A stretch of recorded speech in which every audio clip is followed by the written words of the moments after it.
Good morning, students. I am here, Mr. Shivchand Sharma, your physics teacher. Today, I will discuss the topic that is acceleration due to gravity. First of all, what is gravity? एक body बेटा आप अर्थ ले लें, दूसरी कोई भी another body, अर्थ जिस force के साथ किसी दूसरी बॉडी को अपनी तरफ अट्रैक्ट करती है, उस पर्टिकुलर फोर्स को हम बोलते हैं, वो पर्टिकुलर फोर्स जो अराइज होती है वो अराइज होती है due to gravity. Gravity that is name given to the force of attraction. It is the force of attraction between the earth and any another body. अगर हम अर्थ को छोड़ दें, कोई और दो बॉडीज ले लें किसी यूनिवर्स की, तो उनके बीच में जो फोर्स ऑफ अट्रैक्शन होगी that will be named as gravitation. तो न्यूटन्स लॉ ऑफ ग्रेविटेशन से हम क्या करेंगे, we will find expression for acceleration due to gravity, then its variation. मान लीजिए बेटा मेरे पास ये अर्थ है, कैपिटल M मास वाली एंड R रेडियस का. अर्थ सरफेस के ऊपर मान लेते हैं ये कोई बॉडी लाइन कर रही है, कितने मास वाली, स्मॉल m मास. अर्थ क्या करेगी, न्यूटन्स लॉ ऑफ ग्रेविटेशन से इस बॉडी को अपनी तरफ अट्रैक्ट करेगी. कितने फोर्स के साथ वो न्यूटन्स लॉ ऑफ ग्रेविटेशन से अट्रैक्ट करेगी, that force will this one act. Why the definition of weight. Earth जो है इस बॉडी को जिस फोर्स के साथ खींचेगी उस फोर्स को हम क्या, वेट ऑफ द बॉडी भी बोलते हैं.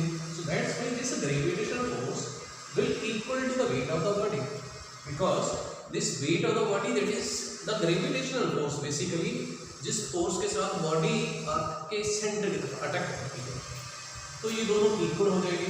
तो G M M over R square. तो यहाँ से बेटा ये स्मॉल कैंसिल हो जाएगी, then we will get what, this small G M over R square. This is the formula for acceleration due to gravity. इसी बेटा एक्सेलरेशन ड्यू टू ग्रेविटी को हम क्या बोलते हैं, इंटेंसिटी और strength of the earth gravitational field, because that is force acting per unit mass. अगर F over M आप कैलकुलेट करें तो स्मॉल g के इक्वल ही आती है, and that is named as strength और intensity of the earth gravitational field. Now let us discuss another parameter that is variation of small g with height. तो यहीं से ले लेते हैं हम. इस आर्टिकल के बीच में क्या प्रूव करेंगे कि अगर किसी बॉडी को हम अर्थ सरफेस से बेटा ऊपर लेकर के जाएंगे, जैसे जैसे हम बॉडी को अर्थ सरफेस से ऊपर लेकर के जाएंगे, यू विल सी कि एक्सेलरेशन ड्यू टू ग्रेविटी की वैल्यू एल्टीट्यूड और हाइट के साथ डिक्रीज करेगी. कैसे डिक्रीज करेगी, क्या फार्मूला होगा उसके लिए, लेट अस वेरीफाई दैट. एक पॉइंट बेटा ले लेते हैं, ये ए point that is on the earth surface. यहां पर हम जी की वैल्यू को फाइंड आउट करेंगे. एंड दूसरा पॉइंट बेटा ले लेते हैं ये बी. कितना ऊपर लिया आपने अर्थ सरफेस से, ये height h above the earth surface. तो ए पॉइंट के ऊपर एक्सेलरेशन ड्यू टू ग्रेविटी जो है वो होगी, अभी हमने जो डिराइव की g that is g m by r. This is the value of g on the earth surface that is eight the point e. Late it be equation number 1. अभी हम क्या करेंगे, बी पॉइंट पर जी की value को find करेंगे. B point पर जो जी की वैल्यू है उसको मान लेते हैं बेटा ये जी1, और कितनी होगी, वो होगी g B.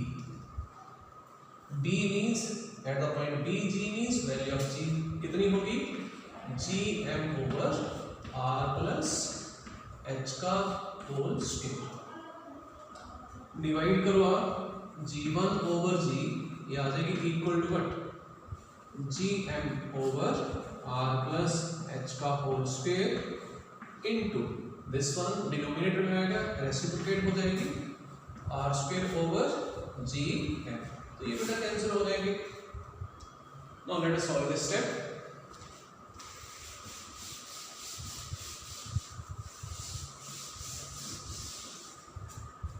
We will get what? We will get this G1 over G, it will equal to R square over plus h का whole square. Let it be equation number 2। Formula याद रखना है, कुछ न्यूमेरिकल में apply करेंगे जिन cases में height की value few thousand kilometre order की होगी उन सिचुएशन में। लेकिन जिन सिचुएशन में एच की वैल्यू बेटा बहुत कम होगी उन सिचुएशन में जी के लिए क्या फार्मूला आएगा? तो हम क्या करते हैं, डिनोमिनेटर से आर कॉमन ले लो, तो आर कॉमन ले लिया तो बन गया E 1 plus H by R का होल स्क्वायर। इसका स्क्वायर आएगा, ये कैंसिल हो जाएगी, then we will get 1 over the R square over R square into 1 plus H by R का होल स्क्वायर, ये कैंसिल हो जाएगी। Therefore I will get what? G1 over G equal to 1 over 1 plus h by r का square. इसको numerator में ले जाओ तो 1 प्लस h ओवर r की पावर -2। अगर बेटा ये प्लस होती तब तो हमने सॉल्व कर लेना था इजीली, a प्लस b का होल स्क्वायर फार्मूला अप्लाई करके। लेकिन यहाँ जैसे पावर नेगेटिव कर दी, क्वेश्चन डेवलप होता है कि इस नेगेटिव पावर को कैसे इरेडिकेट करेंगे, कैसे सॉल्व करेंगे इस ब्रैकेट को। तो उसको सॉल्व करने के लिए हम देखते हैं फर्स्ट टर्म बेटा ये 1 आ रही है, सेकेंड टर्म ये h बाई r की वैल्यू 6400 किलोमीटर। मान लेते हैं आप 1000 kilometre above the earth surface, या 18 kilometre above the earth surface, या फिर 10 kilometre above the earth surface g की वैल्यू सॉर्ट आउट करना चाहते हैं। अगर मैं इसको 10 किलोमीटर ले लूं, ये तो 6400 किलोमीटर बेटा, तो ये वाला फैक्टर जो है that is the second term जो है ये लेस देन 1 आएगी। सो दैट्स व्हाई इसको हम सॉल्व करेंगे with the help of binomial theorem, क्योंकि दोनों कंडीशन सेटिस्फाई हो गई। फर्स्ट टर्म 1 होनी चाहिए बाइनोमियल थ्योरम के लिए, सेकंड टर्म लेस देन 1 होनी चाहिए जो कि सेटिस्फाई हो रही है यहाँ पर। तो 1 plus -2 into h by r, clear. Simply कुछ नहीं करना आपने, जो पावर है चाहे पॉजिटिव है चाहे नेगेटिव है चाहे फ्रैक्शन में, उसको मल्टीप्लाई कर दो। So finally we will get what, g1 over g it will equal to 1 minus 2h by r. This is a final expression for variation of g with height. अब check करते हैं कि ये h को up करने से g1 की value means g1 h height पे एक्सेलरेशन ड्यू टू ग्रेविटी है। तो चेक करते हैं कि h को अप करने से क्या g की वैल्यू डिक्रीज करेगी, क्या g1 की वैल्यू लेस देन g होगी। Let us verify that.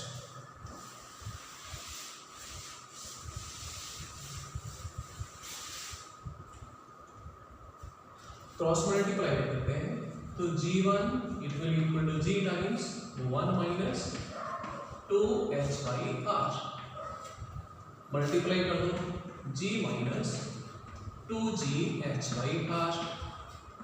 अब आ जाते हैं यहाँ पर, देखो आप बेटा ये g की वैल्यू अर्थ सरफेस पर 10 के बराबर, उसमें से इतनी सी सब्ट्रैक्ट हो रही है तो नेचुरली डिफरेंस कम आएगा। मींस g1 की वैल्यू जो है g से कम होगी। मींस अगर हम इस h को अप करेंगे, जैसे जैसे इस h को अप करते जाएंगे ये फैक्टर इंक्रीज करेगा बेटा, ठीक, डिफरेंस डिक्रीज करेगा। मींस g1 की वैल्यू डिक्रीज करेगी। मींस h को इंक्रीज करने से एक्सेलरेशन ड्यू टू ग्रेविटी की वैल्यू जो है वो डिक्रीज करती जाएगी। मींस अगर एक्सेलरेशन ड्यू टू ग्रेविटी बेटा डिक्रीज करेगी तो एब्सोल्युटली क्या होगा, वेट ऑफ द बॉडी भी डिक्रीज करेगा, क्योंकि वेट ऑफ द बॉडी कैसे देते हैं, m/g। So that's why wait of the body जो है वो भी एल्टीट्यूड और हाइट के साथ डिक्रीज करेगी। Another part that is variation of g with depth. This is another part.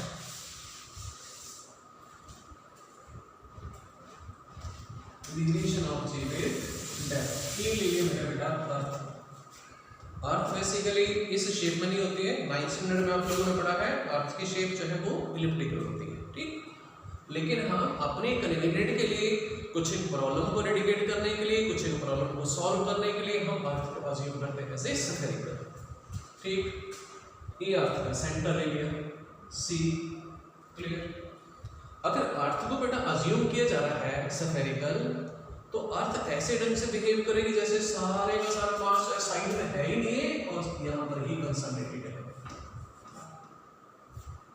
सी क्या है? सेंटर ऑफ अर्थ, और कैपिटल है मास ऑफ अर्थ। यहां पर आ गई ए पॉइंट, ये वाला ले लिया हमने। तो ए पॉइंट पर एक्सेलरेशन ड्यू टू ग्रेविटी की वैल्यू ये G M over R square. लेकिन बेटा ए पॉइंट के ऊपर अगर बॉडी होगी तो उसके ऊपर जो ग्रेविटेशन पुल लगाएगी अर्थ वो होगी कैपिटल एम मास होगी। ठीक, तो अब हम क्या करेंगे? कैपिटल एम को रिप्लेस कर देंगे in terms of density of the earth material. Now let rho that is density of the earth material, and density क्या चीज होती है? मास पर यूनिट वॉल्यूम। वॉल्यूम कितना होता है? 4/3 pi R cube. Cross multiply करो तो m की वैल्यू आ जाएगी 4/3 pi R cube into rho. Apply कर दो ये वाली value, then we will get what? Small g। Apply करो बेटा ये वाली वैल्यू कैपिटल m की वजह से, then we will get small g equal to this capital G into 4/3 pi R cube into rho over R square. एक power रह जाएगी आर की, तो जी के लिए एक्सप्रेशन क्या बन जाएगी? G equal to 4 pi rho G over 3 into R. Means in terms of density of earth material, acceleration due to gravity will not vary inversely proportional to R square, rather it will vary as directly proportional to r। Let it be equation number 1। ये कहां पर है? Acceleration due to gravity in terms of density of earth material, earth surface के ऊपर। अब हमने किसी body को अर्थ के नीचे लेकर के जाना है, तो हम ए से बिलो जाएंगे। मान लेते हैं हम किसी बॉडी को लेकर के A D depth below the earth surface. तो जब बॉडी इस बी पॉइंट पर चली जाएगी, मींस डी डेप्थ बिलो जाएगी, तो बी पॉइंट वाली बॉडी को खींचने के लिए बेटा जो अर्थ का मास बचेगा वो बचेगा इस डॉटेड अर्थ का। क्लियर? और ये डॉटेड अर्थ कितने रेडियस वाली है? ये है r माइनस डी रेडियस वाली। क्लियर? यहां से लेकर के यहां तक रेडियस कितना होगा? r minus D. इसलिए अब d पॉइंट के ऊपर, इस b पॉइंट के ऊपर means d depth below the earth surface, acceleration due to gravity की वैल्यू कितनी होगी? वो लेनी होगी g1। क्लियर? वो कितनी होगी? 4 pi rho into g over this 3 into what? r minus d। Clear? क्योंकि जब बॉडी बी पॉइंट के ऊपर चली जाएगी तो अर्थ जो बचेगी वो बचेगी ये डॉटेड वाली, और कितने रेडियस वाली? सी से लेकर के बी तक, और उसकी value r minus D. Late it be equation number 2। अब आप इक्वेशन नंबर 2 को इक्वेशन नंबर 1 के साथ डिवाइड करो कंपैरिजन करने के लिए, क्या बी पॉइंट वाली जी की वैल्यू ज्यादा होगी कि ए वाली। तो डिवाइड करो आप इक्वेशन नंबर 2 को इक्वेशन नंबर 1 से। डिवाइड करें बेटा, वर्किंग यार बस गिर गया हूं।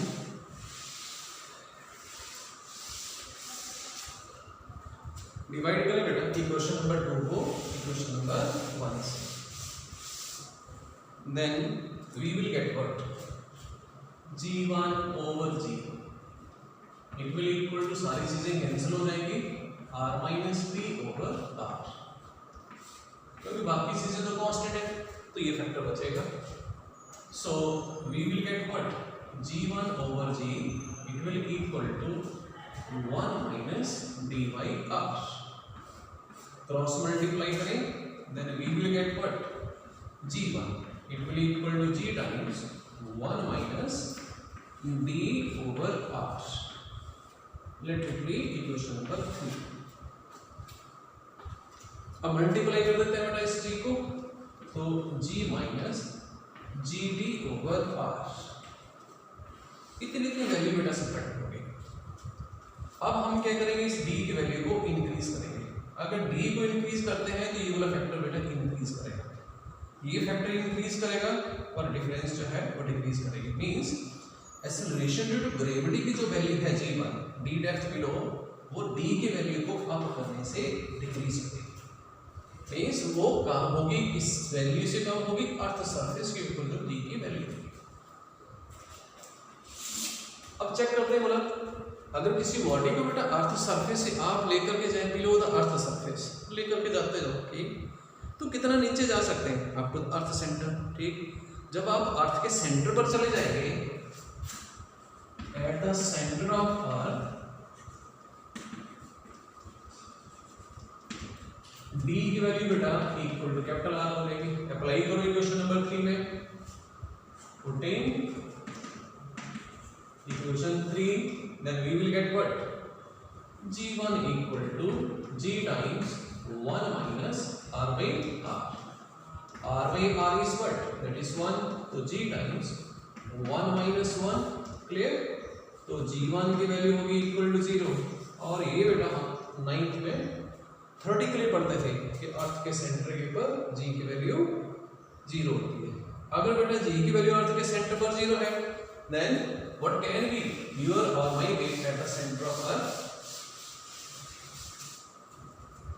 Therefore weight of body कितनी हो जाएगी अर्थ के सेंटर के ऊपर mg1, अर्थ के सेंटर के ऊपर g की वैल्यू 0, तो ये 0 मींस अर्थ के सेंटर के ऊपर बेटा एक्सेलरेशन ड्यू टू ग्रेविटी की वैल्यू 0 होने के कारण weight of the body will absolutely become equal to 0. Very interesting point.